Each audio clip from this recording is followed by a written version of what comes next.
Now, I was mistaken about this one. I believed the title to be one of promise rather than danger. I assumed that the forces of Kamehameha and Ka'iana on one side and King Kahekili and King Keōua on the other would ultimately engage in an initial combat. The red-mouthed weapon versus shark-toothed clubs, etc. Sadly, it turns out that, the Day of Spilled Brains, was a threat. The day, which is named by Taula, the blind prophetess and seer who senses the impending catastrophe, is when Captain Simon Metcalfe, Jason Hood, massacres almost a whole village of gullible people. Metcalfe is seeking mindless retribution after Chief Kamehameha politely but firmly rejected his offer of trade, after which Ka'iana threatened his warriors in the night until Kamehameha called him off. He just picks the closest berth, loads nail bombs into his guns, and fires. An entire neighborhood is torn apart by the resultant shrapnel.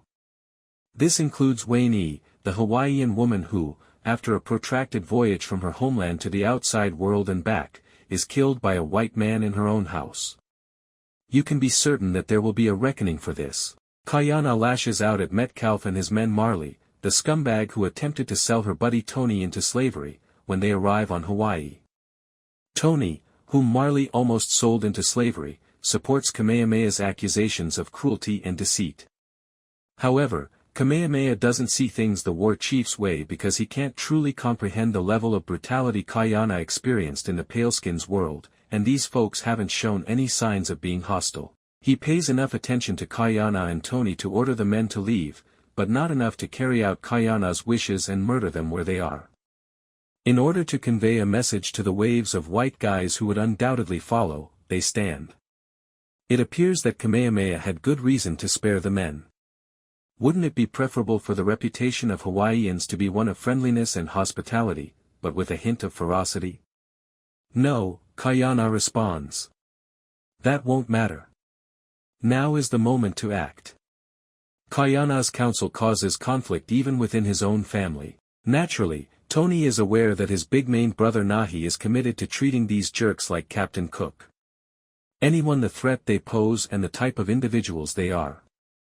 These are the men that attempt to intervene on their own by sneaking onto Metcalfe's ship. They've been ratted out, though. Not by Namek, the brother who, while in exile, developed an emotional bond with Ka'iana's wife Kupuohi and has been aloof ever since. By Kupuohi herself. Why would Ka'iana's own wife take the chance of snagging him in that way? She shares Namek's belief in Kamehameha's accommodative methods which contributes to this. However, she also believes she has no other options because of her marriage. He would have once heeded her advice and taken appropriate action. However, that is no longer the case. And not only because his experience in the land of men who wear pants has altered his preferences for below-the-waist coverage. The reason for this is that he appears more receptive to Kamehameha's wife, Ka'iana, than to his own. Despite the limitations imposed by her subordinate role, Ka'iana is among the warhawks in the chief's council. Eager to be ready for combat against the adversaries that surround them, from Maui and Oahu to the Paleskins realm and Hawaii. She therefore sympathizes with Ka'iana's, the best defense is a good offense, philosophy more than Kupuohi does. But because of their relationship, she feels a particular sympathy for Ka'iana. Ka'iana tells Ka'iana, who was taught by their castaway John Young, how white people receive their queens in a rapturously beautiful, even sensual scenario. The curtsy of women, which she proves to their amusement together. However, men bow down, take the queen's hand in their own, and plant a kiss on it. The kneeling is something that Ka'iana insists on. Ka'iana appears pleased than we've ever seen him to comply, even if he kneels for no one.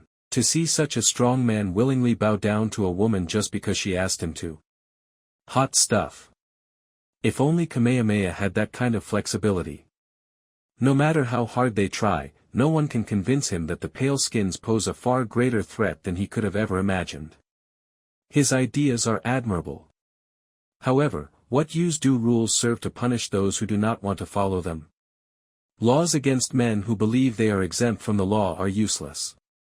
When the opponent is so terrible that it would seem mad to explain them clearly and accurately, how can you get anyone to listen to you?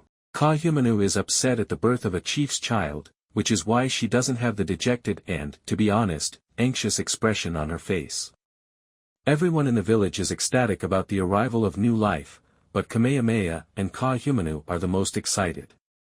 In addition to understanding that it takes a village to raise a kid, Kamehameha's ideals include the idea that a newborn's bodily and spiritual needs must be met by the entire community. The people of 18th century Hawaii celebrated births with great fanfare. However, Ka'iana is holding her for a reason, away from all the celebrations. She carries the weight of a sobering reality that only she and her father are aware of, in addition to being sad that she has not yet produced an heir for Kamehameha. Ka'iana was informed by Taula, the prophetess, that her husband's seed would never sprout in her womb. She tells Kamehameha, who is eager for a child to arrive who will bring Hawaii and Maui together, that perhaps their turn is near, which is what really irritates her. The fact that she is a woman with a voice immediately makes her unpopular with the other chiefs. She will have to fortify herself.